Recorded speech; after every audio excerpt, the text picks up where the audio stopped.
Hi everybody, Mark, Reliving the American Revolution. Today we're going to talk about two gentlemen, and they were both foreign European military men who came over to volunteer and fight in our war on our side. And the first one is the Marquis de Lafayette, and he has a real long name that I'm not going to bother with, but in the Americans, he is known as Lafayette. And the other person we're going to talk about is Wilhelm von Steuben, who is a Prussian, and some people call him Steuben, and some people refer to him as von Steuben. So I like von Steuben. So that's what we're going to call him. But Lafayette was, and they're two different guys. They were amazingly two different people, but they came and they fought for us and were marvelous leaders. So the French loved to come over and volunteer because they hated the British, and so there was a lot of French guys came over, and very few of them were commissioned by the Continental Congress. Lafayette came from a military family. His father was in the military, and his father was killed by the British at a battle. So he kind of had a grudge to settle.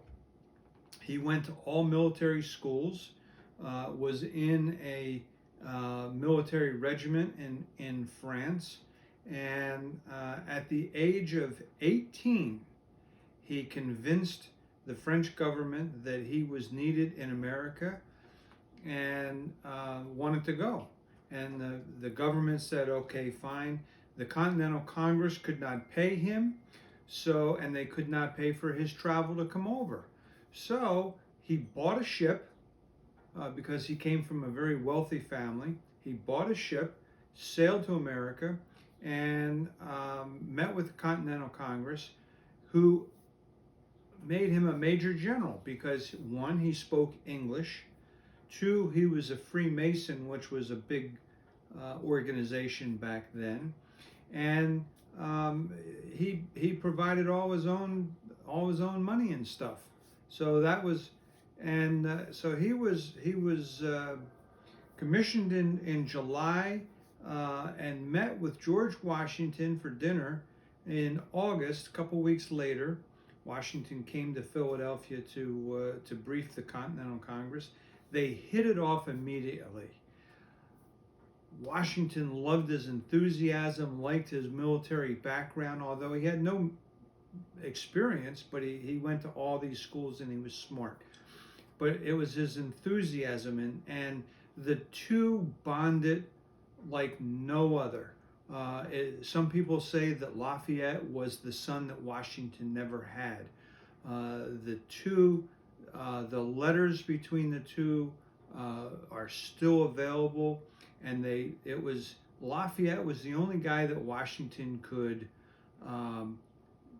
take his hat off and be a man and talk and relax, and that was Lafayette. Lafayette was very instrumental in some of the battles that we had. He was at Brandywine. He got wounded, but still managed to get his men out.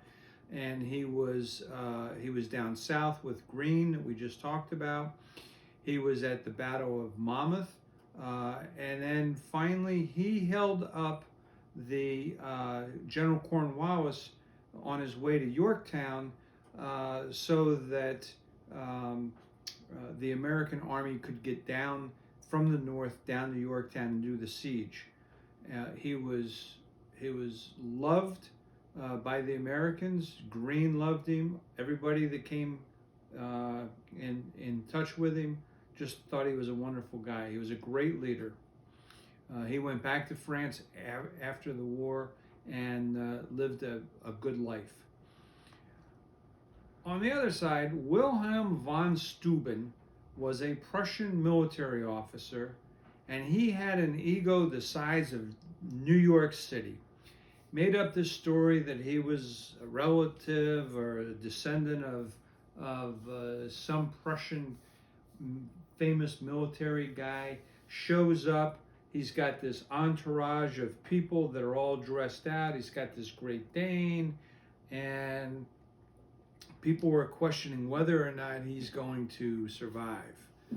So he gets commissioned as a major general. Speaks very, very little English, but he does go to Valley Forge, and Washington is impressed with him for his organizational skills, and immediately makes him the Inspector General, which is not a rank, but it is a position. And so he's charged with going around and inspecting and making order out of the camp. And so he finds that the guys are very healthy, and the latrines aren't properly, they're right next to the cabins that they're living in at Valley Forge. But the one thing that he did bring was order.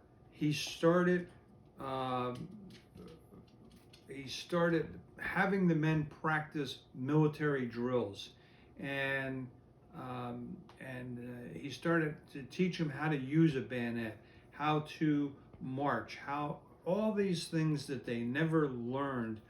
Washington was ecstatic with this because he had tried to teach these people for years and couldn't get it done. Von Steuben got it done in one winter, and it was very effective. At the next big battle, which was the Battle of Monmouth, that the Americans knew how to fight. They knew what to do, and it was noted by the British. Where did this army come from? It's not the ragtag guys that they used to be. So von Steuben was very instrumental.